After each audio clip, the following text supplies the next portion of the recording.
Introduction. The management of natural resources to meet people's requirements has been practiced since the pre-Vedic era. Farmers were ranked high in the social system, and village management was in their hands. In order to manage land, water, and vegetation, technical knowledge suitable to the specific conditions of a region was required. They gained this knowledge and developed skill through experience and learning by doing. Overexploitation of natural resources by growing population resulted in various severe problems. Destruction of vegetation has resulted in land degradation, denudation, soil erosion, landslides, floods, drought, and unbalanced ecosystems. A balanced ecosystem is an urgent need. Environmentally aware consumers are producing less waste by practicing the 3 R's: reduce, reuse, and recycle. They are buying products that are less toxic or contain less packaging, using reusable containers and other reusable items, maintaining and repairing products, participating in recycling programs, and buying products made from recycled materials. Objectives. At the end of this lesson, you'll be able to express the necessity of resources, explain the distribution of forests, wildlife, and their sustainable management, describe the method of rainwater harvesting, identify the importance of fossil fuels like coal and petroleum. Why should we manage our resources? Not surprisingly, exploration and development of our natural resources has spin-off benefits, especially in construction, manufacturing, and professional, scientific, and technical services. Most of the growth in the economy comes from natural resources like diamonds, oil, and gas especially. And the linkages between the resource activity and other sectors, such as retail trade, are not as strong as they could be. While this growth is good news, it means that much of the natural resources are being used off. There are some resources which cannot be replaced, so it is our duty to take proper care of them. Forests and wildlife. The forest is a complex ecosystem consisting mainly of trees that have formed a buffer for the earth to protect life forms. The trees which make up the main area of the forest create a special environment which in turn affects the kinds of animals and plants that can exist in the forest. The FAO, Food and Agriculture Organization, has defined forest as land with tree crown cover or equivalent stocking level of more than 10% and area of more than 0.5 hectare. The trees should be able to reach a minimum height of 5 meters at maturity. In the tropical and subtropical region, forests are further subdivided into plantations and natural forests. Natural forests are forests composed of indigenous trees not deliberately planted. Plantations are defined as forest stands established by planting and seeding in the process of afforestation or reforestation. There are about 16 major types of forests in India, from the tropical type to the dry type. Forests can develop wherever there is an average temperature greater than about 10 degrees Celsius in the warmest month and an annual rainfall in excess of about 200 mm annually. In any area having conditions above this range, there exists an infinite variety of tree species grouped into a number of stable forest types that are determined by the specific conditions of the environment there. Forests can be broadly classified into many types, some of which are the taiga type, consisting of pines, spruce, etc., The mixed temperate forests with both coniferous and deciduous trees, the temperate forests, the subtropical forests, the tropical forests, and the equatorial rainforests. In India, it is believed that organized exploitation of forest wealth began with an increase in hunting. Ashoka the Great is said to have set up the first sanctuary to protect the forests and all life in it. The Mughal rulers were avid hunters and spent a great deal of time in the forests.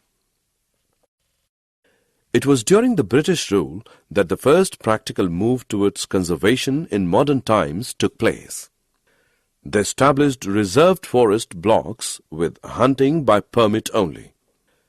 Though there were other motives behind their move, it at least served the purpose of classification of and control over the forests. Sustainable management. Forests are rich and complex ecosystems which support biodiversity, provide valuable ecological services, and have considerable potential for tourism.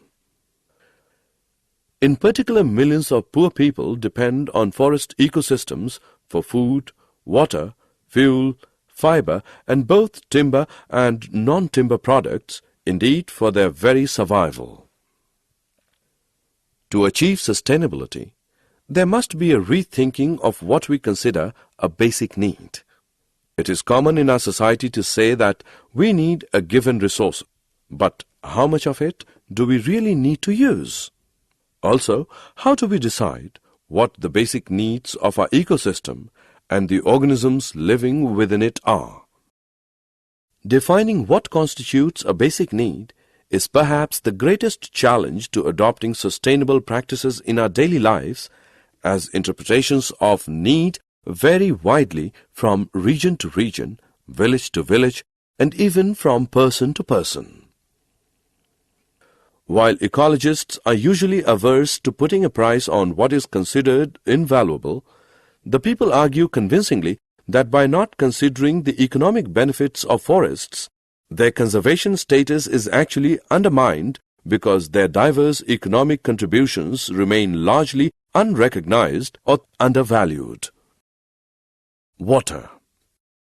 Water, as we all know, is one of the basic necessities of all life forms. We all know that it is the greatest gift of God to us. Water is naturally replenished by precipitation and naturally lost through discharge to the oceans, evaporation, and subsurface seepage. Although the only natural input to any surface water system is precipitation within its watershed, the total quantity of water in that system at any given time is also dependent on many other factors. These factors include storage capacity in lakes, wetlands, and artificial reservoirs, the permeability of the soil beneath these storage bodies, the runoff characteristics of the land in the watershed, the timing of the precipitation, and local evaporation rates. All of these factors also affect the proportions of water lost through discharge to the oceans, evaporation, and subsurface seepage.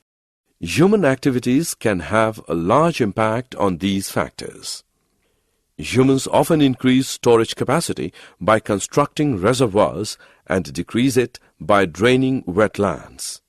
Humans often increase runoff quantities and velocities by paving areas and channelizing stream flow. Rainwater harvesting. Over the years, rising populations, growing industrialization, and expanding agriculture have pushed up the demand for water. Efforts have been made to collect water by building dams and reservoirs and digging wells. Some countries have also tried to recycle and desalinate water. Water conservation has become the need of the day. The idea of groundwater recharging by harvesting rainwater is gaining importance in many cities. In the forests, water seeps gently into the ground as vegetation breaks the fall. This groundwater, in turn, feeds wells, lakes and rivers. Protecting forests means protecting water catchments.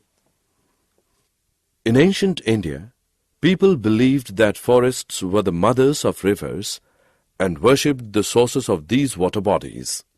This has become a very popular method of conserving water, especially in the urban areas. Rainwater harvesting essentially means collecting rainwater on the roofs of a building and storing it underground for later use. Not only does this recharging arrest groundwater depletion, it also raises the declining water table and can help augment water supply. Rainwater harvesting and artificial recharging are becoming very important issues. It is essential to stop the decline in groundwater levels, arrest seawater ingress, that is, prevent seawater from moving landward, and conserve surface water runoff during the rainy season. Coal and petroleum. Coal is by far the most abundant fossil fuel on Earth. It is essentially carbon and is mainly used as combustion fuel. The large-scale use of coal began with the Industrial Revolution in the 19th century. As the number of industries increased, demand for more sources of energy grew. Coal is the product of plants, mainly trees that died tens or hundreds of millions of years ago. Due to waterlogging in low-lying swampy areas or in slowly sinking lagoons, dead trees and plants did not decompose as they normally would. The dead plant matter was covered with water and protected from the oxidizing effect of air. The action of certain bacteria released the oxygen and hydrogen, making the residue richer and richer in carbon. Thick layers of this carbon-rich substance, called peat, built up over thousands of years. As more material accumulated above the peat, the water was squeezed out, leaving just carbon-rich plant remains. Pressure and temperature further compressed the material. This aided the process of producing coal as more gases were forced out, and the proportion of carbon continued to increase. The carbon slowly metamorphosed into coal over millions of years. Petroleum is found in porous rock formations in the upper strata of some areas of the Earth's crust.